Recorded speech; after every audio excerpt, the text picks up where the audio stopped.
জাতীয় বিশ্ববিদ্যালয়ের অধীন বিবিএ অনার্স প্রথম বর্ষের সুপ্রিয় শিক্ষার্থীবৃন্দ,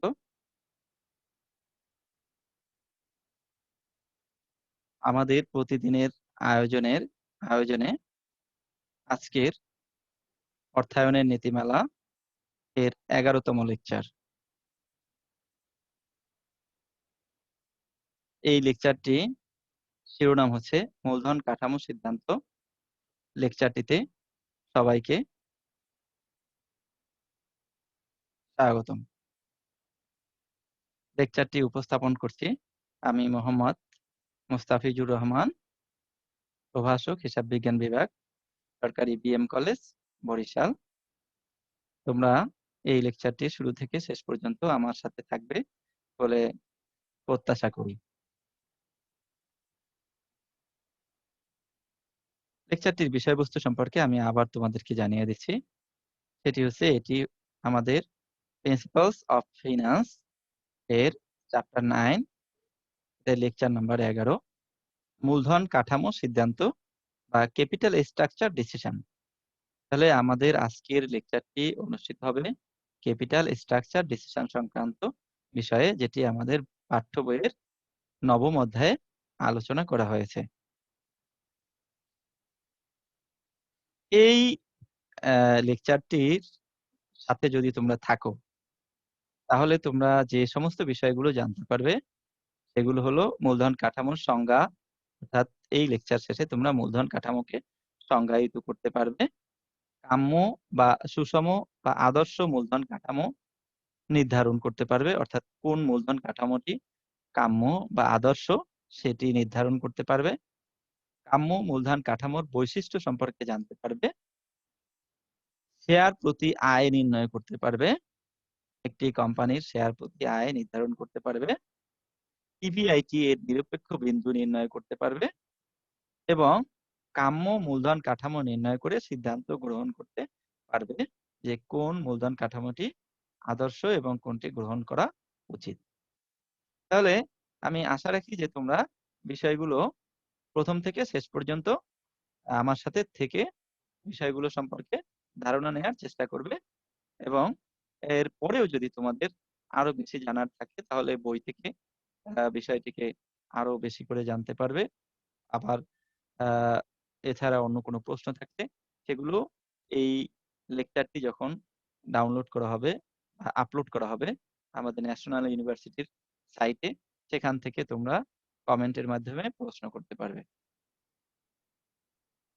প্রথমেই আমি আলোচনা করছি মূলধন কাঠামোর সংজ্ঞা। কাঠামো বলতে শুধু স্ট্রাকচার, আমরা স্ট্রাকচার বা গঠন, অর্থাৎ একটি জিনিস যার উপর দাঁড়িয়ে থাকে সেটাকে বলা হয় কাঠামো। তাহলে মূলধন কাঠামো বলতে মূলধনটি যেটির উপরে দাঁড়িয়ে থাকে, অর্থাৎ মূলধনটির গঠন কিরকম হবে। সেই ক্ষেত্রে সাধারণত আমরা যদি বলি যে একটি ঘরের কাঠামো, তাহলে যদি সেটা কাঠের ঘর হয় তাহলে কয়েকটি খুঁটি থাকবে। তো আমাদের যে মূলধন কাঠামো এটারও বেশ কয়েকটি মানে বিষয় রয়েছে, সেটির উপরে মূলধন কাঠামো দাঁড়িয়ে থাকে। যেমন আমাদের মূলধন কাঠামোর মধ্যে ঋণকৃত মূলধন থাকতে পারে, নিজস্ব তহবিল থাকতে পারে, শেয়ার মূলধন থাকতে পারে। এই সমস্ত এই সমস্ত মূলধনগুলোকে একত্রে মূলধন কাঠামো বলা হয়ে থাকে। যাই হোক, আমরা বইয়ের সংজ্ঞাতে আসি। মূলধন কাঠামো বলতে সাধারণত একটি কারবার প্রতিষ্ঠানে বিনিয়োজিত মূলধনের গঠন ও তাদের পারস্পরিক অনুপাতের হারকেই বোঝায়। অর্থাৎ একটি প্রতিষ্ঠানে যে পরিমাণে মূলধন বিনিয়োগ করা হয়েছে, সেই বিনিয়োগকৃত মূলধনের কোন কোন খাত থেকে এসেছে এবং কোন অনুপাতে এসেছে সেটাকেই মূলত মূলধন কাঠামো বলে। এখানে বলা আছে যে একটি প্রতিষ্ঠানের মূলধনের মধ্যে যে উৎসসমূহ বিদ্যমান থাকে তাদের সম্মিলিত নামই মূলধন কাঠামো। প্রামাণ্য সংজ্ঞা। ওয়েস্টন অ্যান্ড বাইহাম বলেছেন, capital structure is the permanent financing of the farm represented primarily by long-term debt, preferred stock, and common stock, but excluding all short-term credit. তাহলে বলা হচ্ছে যে মূলধন কাঠামো হচ্ছে এমন একটি কাঠামো যার মধ্যে স্থায়ী অর্থায়নের উৎসসমূহ থাকে এবং এগুলো কি কি? লং টার্ম ডেট হতে পারে, প্রিফার্ড স্টক হতে পারে অথবা কমন স্টক হতে পারে। তাহলে ঋণ মূলধন, অগ্রাধিকার শেয়ার এবং সাধারণ শেয়ার এগুলো but excluding all short term credit, যেকোনো প্রকারের শর্ট টার্ম মূলধন বা আ আ স্বল্পমেয়াদী দায় এগুলো থেকে বাদ হবে। তাহলে দীর্ঘমেয়াদী উৎসসমূহ যেগুলো থেকে মূলধন পাওয়া যায় সেগুলোকে মূলধন কাঠামো বলে, যেটি ওয়েস্টন অ্যান্ড ব্রাইহাম বলেছেন। ভ্যান হর্ন ক্যাপিটাল স্ট্রাকচার সম্পর্কে বলেন যে capital structure is regarded as the proportion of ডেপ্ট অ্যান্ড ইকুইটি। সহজ সূত্র। এটাই আমরা মূলত সাধারণত আমাদের অধ্যায়ে মূলত এভাবেই আলোচনা করা হয়েছে যে capital structure is are regarded as proportion of ডেপ্ট অ্যান্ড ইকুইটি। তাহলে মূলধন কাঠামো হচ্ছে ইকুইটি এবং ঋণ, মানে মালিকানা এবং ঋণ তহবিলের মধ্যে আনুপাতিক হারকেই মূলধন কাঠামো বলে।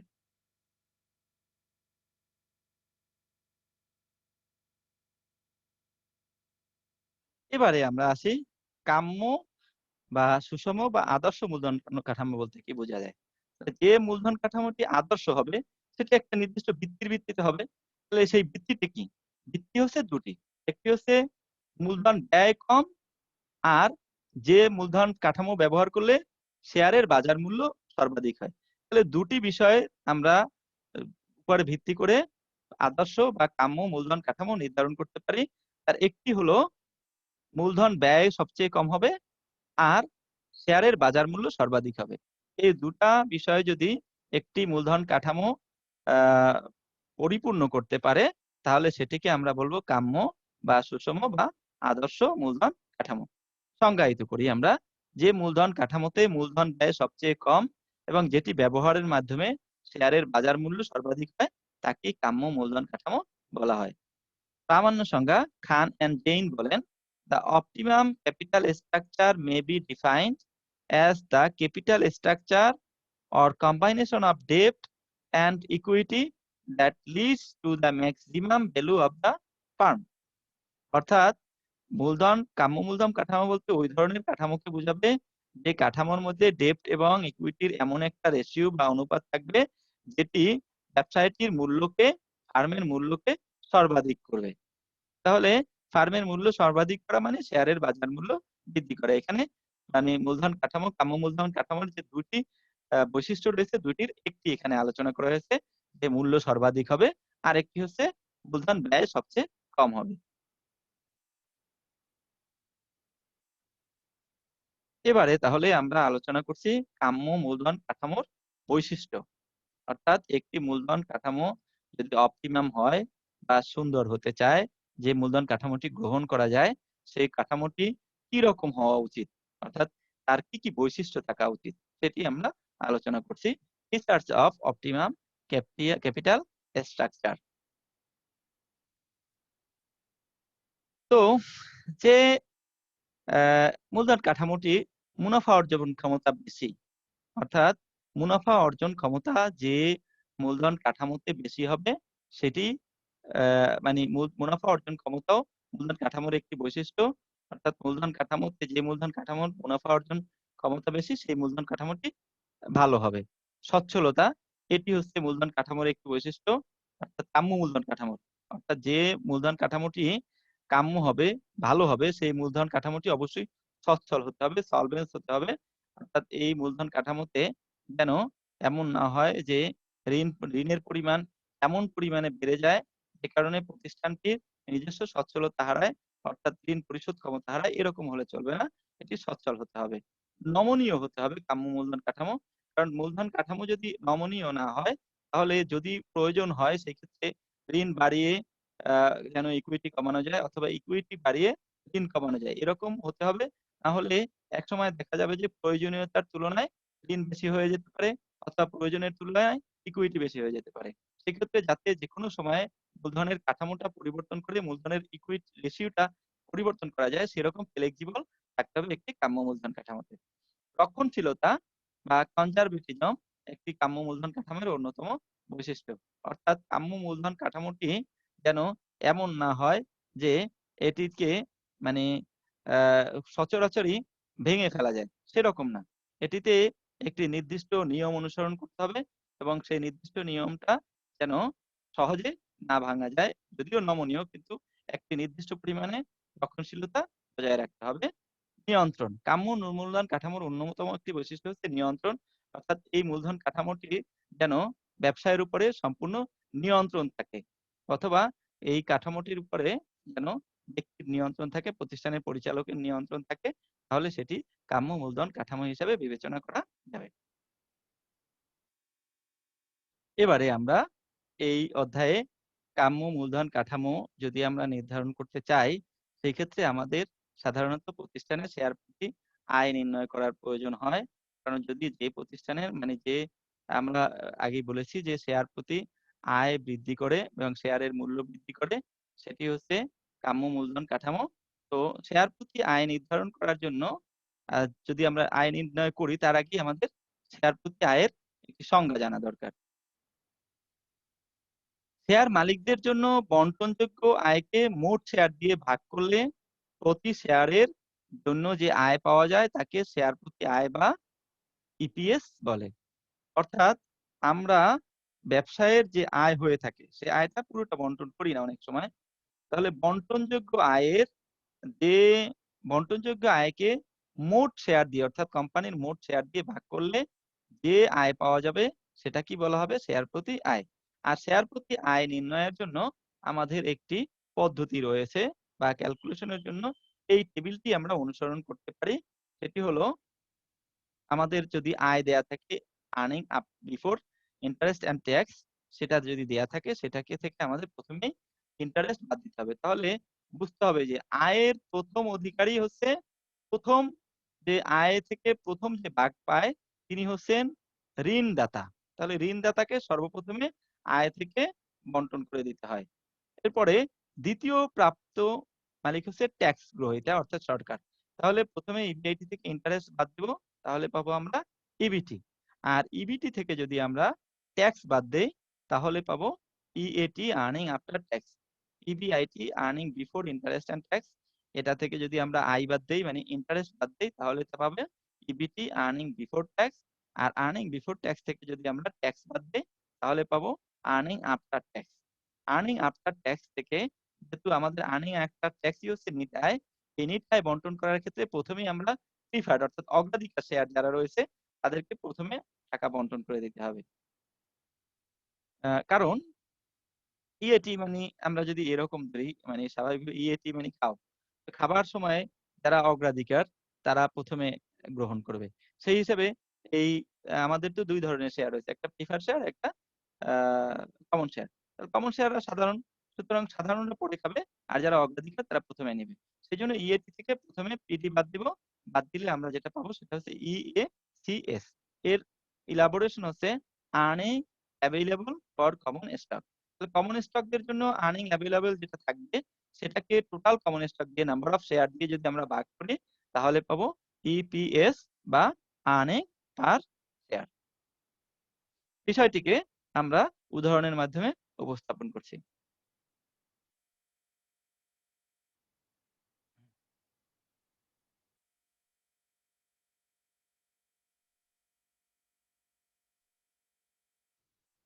অঙ্কটিতে আমরা দেখি, at present a company has 50,000 ordinary shares of টাকা 100 each. বর্তমানে একটি কোম্পানিতে 50,000 শেয়ার রয়েছে 100 টাকা মূল্যের। The company requires an additional capital of টাকা 12,50,000. কোম্পানিটির বর্তমানে নতুনে আরো অতিরিক্ত 12,50,000 টাকা প্রয়োজন।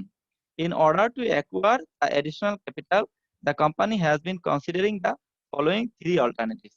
এই যে নতুন অ্যামাউন্টটা 12,50,000 টাকা, এটা গ্রহণ করার জন্য কোম্পানি নিচের ৩টি পদ্ধতি গ্রহণ করতে পারে, অর্থাৎ ক্যাপিটাল স্ট্রাকচারে এই ৩টি পদ্ধতি এড করতে পারে।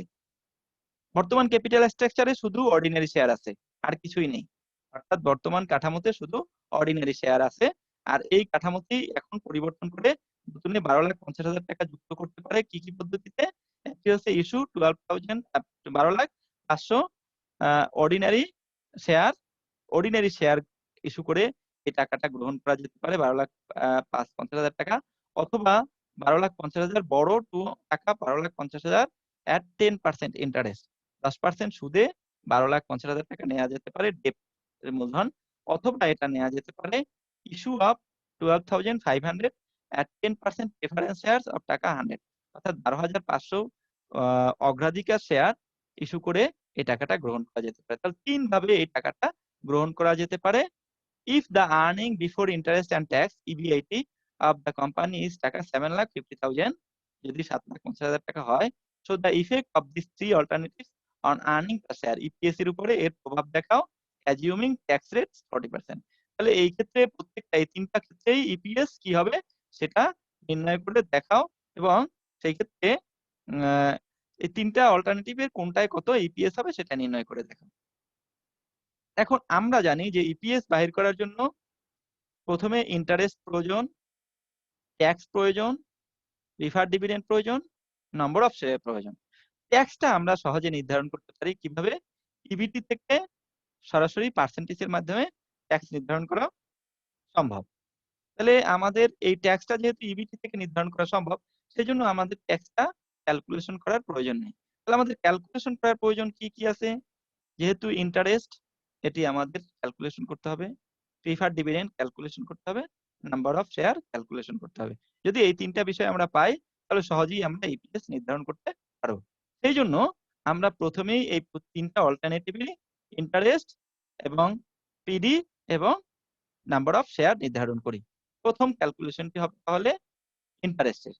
অল্টারনেটিভ ১, এখানে আমাদের ৩ টা অল্টারনেটিভ, একটি হচ্ছে অর্ডিনারি শেয়ার, বড় মানে ডেপ্ট, আরেকটা হচ্ছে প্রিফারেন্স স্টক। তাহলে যদি আমরা ইন্টারেস্ট নির্ণয় করি, যেহেতু পুরাতন কোনো ডেপ্ট নেই। পুরাতন ডেপ্ট না থাকাতে ইন্টারেস্ট ১ম অল্টারনেটিভে আমরা যেহেতু পুরো টাকাটাই শেয়ার ইস্যু করে নিচ্ছি। তার মানে কোনো ঋণ হচ্ছে না। দ্বিতীয়বারেও ঋণ হচ্ছে না, আগেও ঋণ নেই, পরেও ঋণ নেই। সুতরাং ঋণের কোনো সুদ হবে না, অর্থাৎ ইন্টারেস্ট 0। আর ২ নাম্বার অল্টারনেটিভে যদিও আগে আমাদের কোন প্রকারের ঋণ ছিল না। কিন্তু ২ নাম্বার অল্টারনেটিভে বলা আছে যে ১২,৫০,০০০ টাকা ১০% সুদে গ্রহণ করা হবে।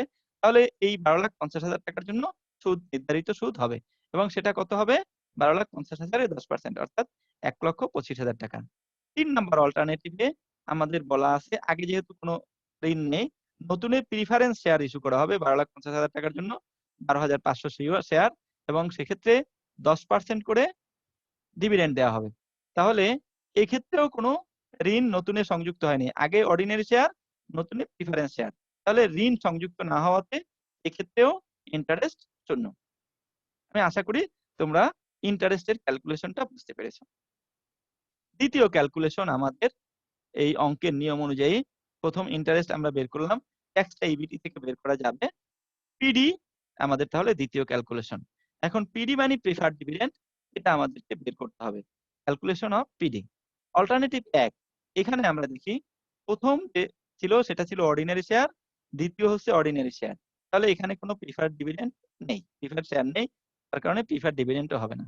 অল্টারনেটিভ ২ তে আমাদের শুরুতে ছিল অর্ডিনারি শেয়ার, আবার আমরা লোন ইস্যু করেছি। তাহলে এক্ষেত্রেও কোনো প্রিফারড শেয়ার নেই। তার মানে পিডিও নেই। তৃতীয় ক্ষেত্রে আমরা ইস্যু করেছি ১২,৫০০ প্রিফারেন্স শেয়ার এবং সেটা 10% পিডি হবে। তাহলে 10% পিডিতে আমাদের কত টাকা আসে? ১২,৫০,০০০ টাকায় নির্ধারণ করি। অর্থাৎ ১ম এবং দ্বিতীয়টায় পিডি হচ্ছে 0, 0 আর তৃতীয়টায় পিডি হচ্ছে ১২,৫০,০০০ এর 10% মানে ১,২৫,০০০ টাকা। তাহলে আমাদের দুটো ক্যালকুলেশন হয়ে গেল। একটি হচ্ছে ক্যালকুলেশন অফ ইন্টারেস্ট, আরেকটি হলো ক্যালকুলেশন অফ পিডি। বাকি থাকে number of share. Calculation of number of share. এখন আমরা নাম্বার অফ শেয়ারকে ২ ভাবে আমরা ক্যালকুলেশন করতে পারি। যেহেতু আমাদের এই অঙ্কে ওল্ড শেয়ার ছিল। দেখো এই ৫০,০০০ শেয়ার আমাদের আগেই ছিল। নতুনে ১ নাম্বারে ১২,৫০০ অর্ডিনারি শেয়ার ইস্যু করা হয়েছে। তাহলে শেয়ারের সংখ্যা ১ম টাতে ৫০,০০০ ছিল পুরাতন, আ ৫০,০০০ ওল্ড শেয়ার ছিল আর নতুনে শেয়ার করা হয়েছে ইস্যু করা হয়েছে ১২,৫০০। তাহলে টোটাল শেয়ার ১ নাম্বার অল্টারনেটিভ এ হয়েছে ৬২,৫০০। এরপরে আমরা দেখি ২ নাম্বারে। ২ নাম্বারে আমাদের পুরাতন শেয়ার ৫০,০০০ ছিল। নতুনে যেটা নেওয়া হয়েছে সেটা ঋণ করে নেওয়া হয়েছে। তাহলে পুরাতন শেয়ার ৫০,০০০ আছে কিন্তু নতুনে কোনো নতুন শেয়ার ইস্যু করা হয়নি। তাহলে আমাদের শেয়ার সংখ্যা হবে ওল্ড শেয়ার ৫০,০০০, নিউ শেয়ার ০। তাহলে টোটাল শেয়ার হবে ৫০,০০০ শেয়ার। আর 3 নাম্বার অল্টারনেটিভেও আমাদের পুরাতন 50,000 শেয়ার আছে। নতুন যেটা ইস্যু করা হয়েছে সেটা হচ্ছে প্রিফারেড শেয়ার। এটা কমন শেয়ার নয়। সুতরাং এটা নাম্বার অফ শেয়ারের সাথে যুক্ত হবে না। সেজন্য এটাতেও ১ম এ শেয়ার ছিল 50,000 ওল্ড শেয়ার। নতুন কোনো শেয়ার ইস্যু করা হয়নি। তার মানে টোটাল শেয়ার হচ্ছে 50,000। তাহলে ১ম টাতে টোটাল শেয়ার ৬২,৫০০, দ্বিতীয়টাতে টোটাল শেয়ার 50,000 এবং তৃতীয়টাতে টোটাল শেয়ার 50,000।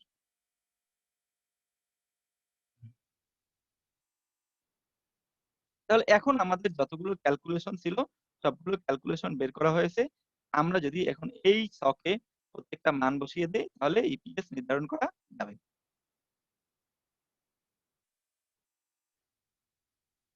এই ছকে আমরা বসাই alternative 1, alternative 2, alternative 3। EBIT alternative 1 এর জন্য 7,50,000, অল্টারনেটিভ 2 7,50,000, অল্টারনেটিভ 3 7,50,000 অর্থাৎ সকল ক্ষেত্রে ইবিআইটি 7,50,000 টাকা। এখন এখান থেকে আমরা ১ম এ ইন্টারেস্ট বাদ দেই। ইন্টারেস্ট ১ম টাতে কোনো ইন্টারেস্ট ছিল না। দ্বিতীয়টাতে ১,25,000 এখান থেকে আমরা নিয়েছি। এটা তোমরা দেখতে পারো এই যে ইন্টারেস্ট এখান থেকে ১ম টাতে 0, দ্বিতীয়টাতে ১,25,000, তৃতীয়টাতে 0। তাহলে এইটা আমরা এখানে বসালাম। তাহলে ১ম টা থাকে 7,50,000, দ্বিতীয়টাতে থাকে 6,25,000, তৃতীয়টাতে 7,50,000। এরপরে লেস ট্যাক্স 40%। এটা ইবিটির উপরে 40%। তার মানে 7,50,000 উপরে 40%, 3,00,000, 6,25,000 এর উপরে 40%, 2,50,000, 7,50,000 এর উপরে 40%, 3,00,000। এটা এখানে বসেই ক্যালকুলেশন করা যায়। তাহলে এই 7,50,000 থেকে 3,00,000 বিয়োগ করলে 4,50,000, 6,25,000 থেকে 2,50,000 বিয়োগ করলে 3,75,000, 7,50,000 থেকে 3,00,000 বিয়োগ করলে 4,50,000 টাকা। এই ইএটি পর্যন্ত আমরা নির্ধারণ করলাম। এরপরে কাঠামো অনুযায়ী মাইনাস পিডি। পিডি আমাদের এই অঙ্কে কোন জায়গাতে ছিল? ১ম এবং দ্বিতীয়টাতে পিডি ছিল 0, তৃতীয়টাতে ছিল ১,25,000। তাহলে আমরা ১ম এবং দ্বিতীয়টাতে পিডি 0, 0 বসাই এবং তৃতীয়টাতে ১,25,000 বিয়োগ করলে ১ম টাতে 4,50,000 ইএসইএস earning available for common stock 4,50,000 টাকা। দ্বিতীয়টাতে earning available for common stock 3,75,000 টাকা। আর তৃতীয়টাতে হচ্ছে earning available for common stock 4,50,000 থেকে 1,25,000 বিয়োগ করলে 3,25,000 টাকা। এখন এটাকে যদি আমরা এনএস দিয়ে বা নাম্বার অফ শেয়ার দিয়ে ভাগ করি তাহলে এখানে নাম্বার অফ শেয়ার আমাদের দরকার। আমরা এটা ক্যালকুলেশন করেছিলাম। ১ম টাতে ৬২,৫০০, দ্বিতীয়টাতে ৫০,০০০, তৃতীয়টাতে ৫০,০০০। এটা আমরা বসিয়ে দেই। ৬২,৫০০, ৫০,০০০ এবং ৫০,০০০। তাহলে এটা দিয়ে যদি আমরা ভাগ করি, ১ম টার ইপিএস আসে ৳৬.২০, দ্বিতীয়টা ৳৬.৫০, তৃতীয়টা ৳৬.৫০। এখানে এই ক্যাপিটাল স্ট্রাকচার যদি আমরা বলি অল্টারনেটিভ 1, 2, 3 টা স্ট্রাকচারের মধ্যে যদি আমাকে বলা হয় যে কোন স্ট্রাকচারটি ভালো, যে স্ট্রাকচারটির ইপিএস বা আর্নিং পার শেয়ার বেশি, সেই স্ট্রাকচার থেকে আমরা আ সাধারণত সিদ্ধান্ত গ্রহণ করব বা সেটাকে আমরা সাজেস্ট করব। তাহলে এখানে যেহেতু অল্টারনেটিভ 2 এখানে ঋণ মূলধন রয়েছে, সেটিতে ইপিএস বেশি হয় ৳7.50 হয়। তাহলে আমরা এখানে ইপিএস ৳7.50 হওয়ার কারণে এটাকে আমরা সাজেস্ট করব। তাহলে এখানে alternative 2 is the best capital structure. আশা করি তোমরা এই বিষয়টি আ ভালোভাবে বুঝতে পেরেছ। আমাদের ন্যাশনাল ইউনিভার্সিটির অধীনে তোমরা এই ১২ টি লেকচারের মাধ্যমে আ আমাদের প্রিন্সিপালস অফ ফিন্যান্স এই বিষয়টি এটির কোড হচ্ছে 212503 এটি সম্পর্কে মোটামুটি ধারণা নিতে পারবে এবং বই থেকে যদি তোমরা একটু চেষ্টা করো তাহলে অবশ্যই পরীক্ষাতে ভালো রেজাল্ট করতে পারবে। এবারে আমরা আসি ইবিআইটি এর নিরপেক্ষ বিন্দু নির্ণয়। ইবিআইটি নিরপেক্ষ বিন্দু বলতে বোঝায় যে পরিমাণে ইবিআইটি হলে শেয়ার প্রতি আয় সকল মূলধন কাঠামোর ক্ষেত্রে একই হয়। তাকে ইবিআইটি এর নিরপেক্ষ বিন্দু বলে। যেমন ধরো এখানে যেমন ইবিআইটি এখানে ইপিএস হয়েছে ৭.২০, ৭.৫০, ৬.৫০। তাহলে এইখানে যদি ইবিআইটি নিরপেক্ষ বিন্দু অর্থাৎ কত টাকা ইবিআইটি হলে এই ৭,৫০,০০০ টাকা এখানে হয়েছে তাই ইবিআইটি এখানে ৳৬.২০, এখানে ৳৭.৫০। কিন্তু কত টাকা ইবিআইটি হলে এই ক্ষেত্রে এই ইপিএস এটা এবং এটা একই হবে। অর্থাৎ ২ টা প্রকল্পের মধ্যে কোনো পার্থক্য থাকবে না। সেটা নির্ণয় করার জন্য একটি সূত্র রয়েছে এবং এটাকে আমরা বলি সংজ্ঞায়িত করি যে পরিমাণ ইবিআইটি হলে শেয়ার প্রতি আয় সকল মূলধন কাঠামোর ক্ষেত্রে একই হয়, তাকে ইবিআইটি এর নিরপেক্ষ বিন্দু বলে। এবং এই নিরপেক্ষ বিন্দুকে আইপি বা ইনডিফারেন্স পয়েন্ট বলা হয়ে থাকে, ইন্ডিফারেন্স পয়েন্ট অফ ইবিআইটি। সাধারণত ২ টি প্রকল্পের মধ্যে এটি তুলনা করা যায়, ৩ টি প্রকল্পের মধ্যে তুলনা করা সম্ভব নয়। সেইজন্য ২ টি প্রকল্পের মধ্যে যদি তুলনা করি, সেক্ষেত্রে ইবিআইটির আইপি যেমন এখানে আমরা এই অল্টারনেটিভ 1 এবং অল্টারনেটিভ 2 এর মধ্যে তুলনা করতে পারি। একসাথে ৩ টি তুলনা করা যাবে না। একটি অল্টারনেটিভ 1, 2, অল্টারনেটিভ 2, 3, অল্টারনেটিভ 1, 3 এরকম নির্ধারণ করা যাবে। তো সেই ক্ষেত্রে যে সূত্রটি হবে সেটি হচ্ছে EBIT minus interest into 1 minus TR minus PD ভাগ S1 মানে শেয়ার 1। এখানে এ থেকেই আমরা এটা বলতে পারি। এই যে EBIT minus interest minus tax তার মানে 1 minus TR into 1 minus TR এখান থেকে মাইনাস পিডি তাহলে পাই ইএসিএস ভাগ এনএস নাম্বার অফ শেয়ার তাহলে পাই ইপিএস। তাহলে এই সূত্রটাই মূলত এখানে ইলাবোরেটলি লেখা হয়েছে। পিডি অন অর্থাৎ ২ টা তো আমরা ২ টা যেহেতু নির্ধারণ করব ২ টার মধ্যে সেহেতু এইটা ১ নাম্বার আর এটা হবে ২ নাম্বার। এটারও সূত্র একই সূত্র। যদি আমরা এই সূত্রই একই লিখি তাহলে দুটো একই হয়ে যায়। যার কারণে এটা ইবিআই ইন্টারেস্ট 1 এটা ইন্টারেস্ট 2 অর্থাৎ এখানে যদি আমরা 1 এবং 2 এর মধ্যে নির্ধারণ করি তাহলে এই ইন্টারেস্টটা হবে ১ নাম্বার এটা হবে ২ নাম্বার। আবার PD1, PD2 তাহলে ১ নাম্বার পিডি ওখান থেকে হবে আর ২ নাম্বার পিডি হবে। S1, S2 অর্থাৎ এখান থেকে যদি আমরা নেই তাহলে S1 ৬৫,৫০০ S2 ৫০,০০০।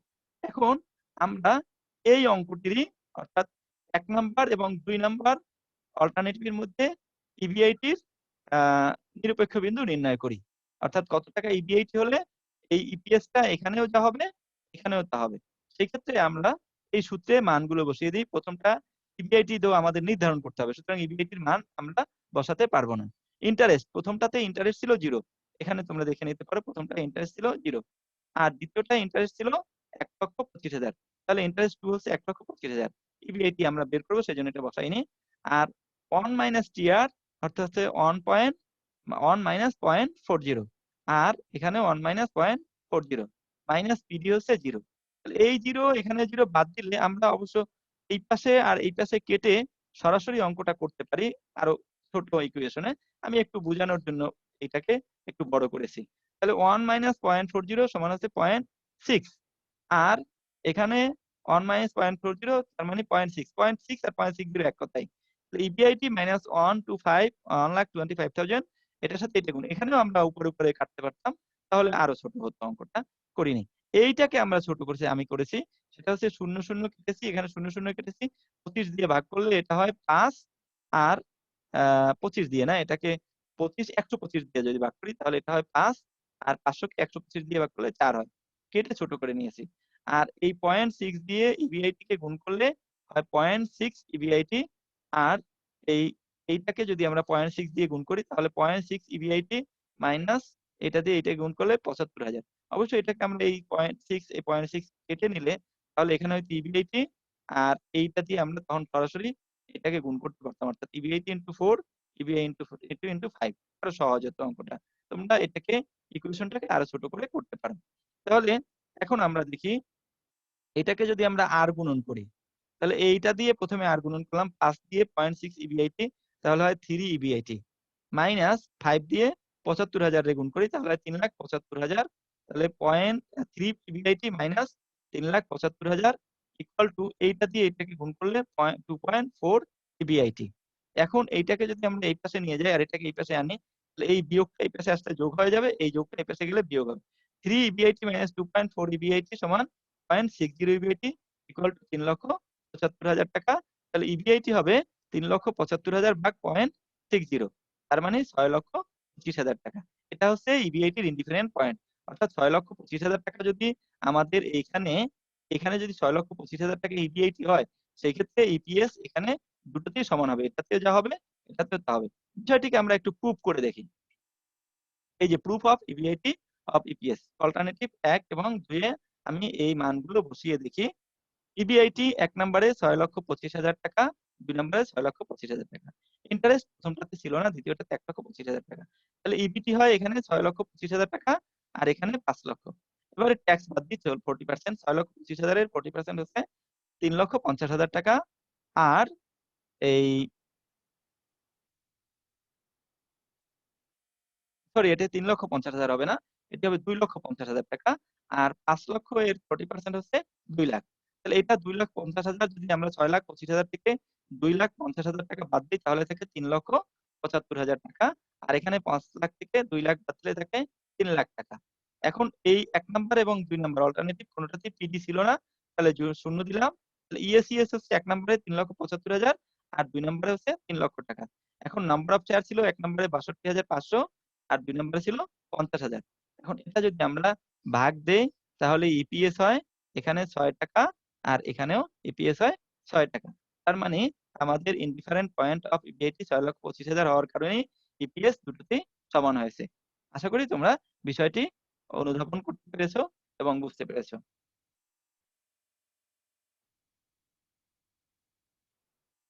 এবারে আমরা আলোচনা করব কাম্য মূলধন কাঠামো নির্ণয় নিয়ে। আমি আগেই বলেছি যে মূলধন কাঠামোতে মূলধন ব্যয় সবচেয়ে কম হয় এবং যেটি ব্যবহারের মাধ্যমে শেয়ারের বাজার মূল্য সর্বাধিক হয়, তাকে কাম্য মূলধন কাঠামো বলে। সাধারণত ঋণ মূলধন ও শেয়ার মূলধনের আনুপাতিক হারের ভিত্তিতে মোট মূলধন ব্যয় নির্ণয় করে কাম্য মূলধন কাঠামো নির্ণয় করা হয়। অর্থাৎ যেহেতু আমাদের ১ম সংজ্ঞায়িত করেছি যখন আমরা তখন কিন্তু আমরা দেখেছি যে সাধারণত ঋণ মূলধন এবং শেয়ার মূলধনের আনুপাতিক হারকেই মূলত মূলধন কাঠামো বলে থাকে। সেই হেতু মূলধন কাঠামোর মধ্যে ঋণ মূলধন এবং শেয়ার মূলধনের অনুপাত কিরকম হলে সবচেয়ে মানে কস্ট অফ ক্যাপিটাল সর্বনিম্ন হয়, মূলধন ব্যয় সর্বনিম্ন হয় সেটাকে আমরা কাম্য মূলধন বলতে কাঠামো বলতে পারি। সেই ক্ষেত্রে আমাদের সূত্র হবে কাম্য মূলধন কাঠামোর কেও অর্থাৎ মূলধন ব্যয় নির্ণয় করতে টোটাল মূলধন ব্যয় নির্ণয় মোট মূলধন ব্যয়ের সূত্র হবে Ke into S by V. S by V মানে শেয়ার মূলধন ভাগ টোটাল মূলধন প্লাস এডি ইনটু বি বাই ভি মানে ঋণ মূলধন ভাগ টোটাল মূলধন। এই যে এস বাই ভি এটা দ্বারা মূলত ওয়েট নির্ণয় করা হবে ইকুইটির। আর বি বাই ভি দ্বারা নির্ণয় করা হবে ডেপ্টের ওয়েট মানে রেশিও নির্ণয় করা হবে। সূত্রটাকে এভাবেও লিখতে পারি ডব্লিউএসিসি বা weighted average cost of capital সেই হিসেবে কেই ডব্লিউই প্লাস কেডি ডব্লিউডি এর মাধ্যমে আমরা কেও নির্ণয় করতে পারি। এখন এই কাম্য মূলধন কাঠামো নির্ণয়ের জন্য আমরা একটি গাণিতিক সমস্যা দেখি। যেমন এখানে বলা আছে in considering the most desirable capital structure of a company, the following estimates of the cost of debt and equity capital after tax have been made at various levels of debt.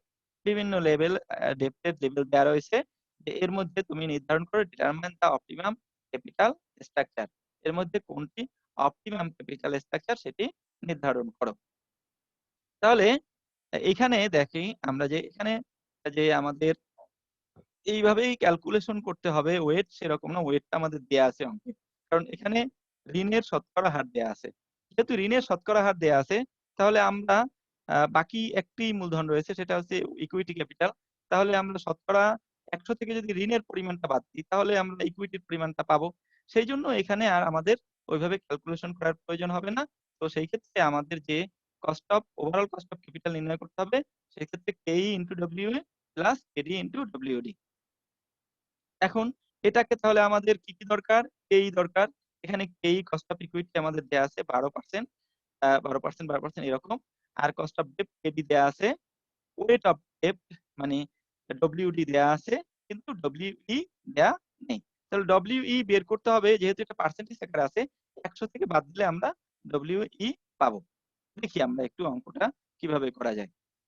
যেমন এখানে WD দেয়া আছে ০ যদি ০ হয় সেই ক্ষেত্রে ডব্লিউই হবে ১ কারণ যখন ডব্লিউডি ০% তখন ১০০% হবে ডব্লিউই মানে ইকুইটি নিতে হবে ১০০% কারণ যদি কোন ঋণ না থাকে তাহলে পুরোটাই মূলধন ইকুইটি থেকে নিতে হবে।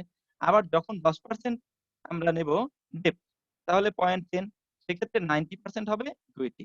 আবার যদি 20% আমরা ডেপ্ট নেই তাহলে ইকুইটি হবে ৮০% কারণ ১০০% থেকে 20% ডেপ্ট আর ৮০% মূলধন মানে ইকুইটি। যদি আমরা ৩০% ঋণ নেই তাহলে ৭০% হবে ইকুইটি। যদি ৪০% নেই তাহলে ইকুইটি হবে ৬০%। যদি ৫০% ডেপ্ট নেই ইকুইটি হবে ৫০%। যদি ৬০% ডেপ্ট নেই ইকুইটি হবে ৪০%। এই যে এখানে আমাদের ডেপ্ট গুলো দেয়া আছে পার্সেন্টেজ আকারে তাহলে এটার ক্ষেত্রে ১০০% হবে ইকুইটি, এটার ক্ষেত্রে ৯০%, এটার ক্ষেত্রে ৮০%, এটার ক্ষেত্রে ৭০%, এটার ক্ষেত্রে ৬০%, এটার ক্ষেত্রে ৫০%, এটার ক্ষেত্রে ৪০%। কারণ টোটাল মূলধন হচ্ছে ১০০% বা টোটাল। তাহলে টোটাল থেকে যদি আমরা এই ডেপ্ট এর পরিমাণটা বাদ দেই তাহলে ইকুইটি পাবো। এই ক্ষেত্রে আমরা এখানে এই ডেপ্ট এবং ইকুইটি পেয়েছি। ওয়েট অফ ডেপ্ট, ওয়েট অফ ইকুইটি পেয়েছি। আর কস্ট অফ ডেপ্ট, কস্ট অফ ইকুইটি আমাদের অঙ্কে দেয়া আছে। যেমন এখানে 5%, 5%, 5% আমি পার্সেন্টেজ মুক্ত করে এটাকে দশমিক আকারে লিখলাম। তাহলে পার্সেন্টেজ মুক্ত করলে একটি সংখ্যাকে পার্সেন্টেজ মুক্ত করার জন্য ১০০ দিয়ে ভাগ করলেই হবে ক্যালকুলেটরে। তাহলে তোমরা এই মানটা পাবা। অর্থাৎ ৫ কে যদি ১০০ দিয়ে ভাগ করো তাহলে পাবা 0.05, 0.05, 0.05, 0.055, 0.06, 0.065, 0.07।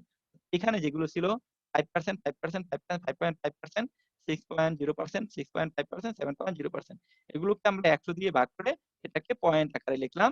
কারণ গুণ করতে সুবিধা হবে তোমাদের তাহলে। সেইজন্য এটাকে পয়েন্ট দিয়ে লেখা হয়েছে। কেডি। এবারে কেই। কেই গুলোকেও আমাদের এখানে যেহেতু আ কেই গুলো যেহেতু এখানে দেয়া আছে এইভাবে 12%, 12%, 12.5, 13.0, 14.0, 16.0, 20. আমাদের গুণ করার স্বার্থে অর্থাৎ অঙ্কটিকে গুণ করার সহজীকরণের স্বার্থে আমরা এটাকে দশমিক পার্সেন্টেজ মুক্ত করে দশমিক আকারে লিখলাম। আর পার্সেন্টেজ থেকে মুক্ত করার জন্য ১০০ দিয়ে ভাগ করলেই আমরা এটাকে দশমিক আকারে পাবো। যেমন 12% কে যদি আমরা ১০০ দিয়ে ভাগ করি তাহলে 0.12, আর যদি 12 অ্যা 12% 12.5% কে যদি ভাগ করি তাহলে আসবে 0.125, এরকম করে এগুলোকে সব পার্সেন্টেজকে আমরা দশমিকে রূপান্তর করলাম। তাহলে এখানে WD, WE, KD, KE পেলাম। কিন্তু আমাদের অঙ্কে এই আমাদের অঙ্কে WACC বা কেও নির্ণয় করতে হবে। সেক্ষেত্রে KEW, KDWD লাগবে। অর্থাৎ K এর সাথে WE গুণ হবে, KD এর সাথে WD গুণ হবে। এ দুটো লাগবে। সেইজন্য আমরা এই অঙ্কে KDWD এবং KEWD নির্ণয় করলাম। তাহলে KDWD, KD হচ্ছে 0.05, WD হচ্ছে 0। তাহলে KDWD যদি গুণ করি তাহলে আমরা পাবো 0। আর KEWE, KEWE, KE হচ্ছে 0.12 আর W হচ্ছে 1.00। তো যদি আমরা এটাকে এটার সাথে গুণ করি তাহলে পাবো 0.12। এখন 0.12 আমাদের KDWD প্লাস KEWE যদি আমরা এই ২ টা যোগ করি তাহলে 0 প্লাস 0.12 এই ২ টা যোগ করলে 0.12 হবে। আর এটাকে যদি আমরা এবারে পার্সেন্টেজ যুক্ত করি তাহলে ১০০ দিয়ে গুণ করে পার্সেন্টেজ যুক্ত করতে হবে। সেক্ষেত্রে এটি হবে 12%। হুম। ঠিক একইভাবে এখানে আমরা যদি কে এই দ্বিতীয়টাতে যদি আমরা KD/WD করি তাহলে KD হচ্ছে 0.05, WD হচ্ছে 0.10। এই 0.10 দিয়ে 0.05 কে গুণ করলে হবে 0.005, আর WE, KE গুণ করলে হবে 0.90 ইন্টু 0.12 সমান 0.108। তাহলে এই ২ টা যদি আমরা আবার যোগ করি তাহলে আসে 0.113, তার মানে 11.30%। আমরা এটা ২ ঘরই লিখছি। যদিও দশমিকের পরে 0 র তেমন ভ্যালু নেই। কিন্তু আমাদের তুলনা করার জন্য আমরা এটা লিখছি।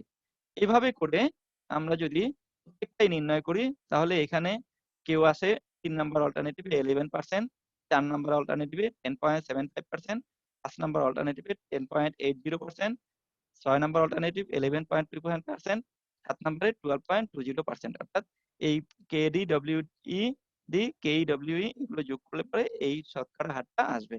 সেই ক্ষেত্রে আমরা এখন দেখি যে কোনটা সবচেয়ে কেও কম। যেহেতু আমাদেরকে বলা হচ্ছে যে অপটিমাম ক্যাপিটাল স্ট্রাকচার নির্ধারণ করো। তাহলে কোনটা অপটিমাম হবে? আমরা আগেই বলেছি, সংজ্ঞায় বলেছি যে ক্যাপিটাল স্ট্রাকচার এর সবচেয়ে মূলধন ব্যয় কম সেটি হচ্ছে অপটিমাম ক্যাপিটাল স্ট্রাকচার। এক্ষেত্রে যেহেতু আমাদের ৪ নাম্বার ক্যাপিটাল স্ট্রাকচারটাতে সর্বনিম্ন ক্যাপিটাল যেহেতু ১২, ১১, ১১, 10.৮০, 10.৭৫, তাহলে 10.৭৫ সবচেয়ে কম।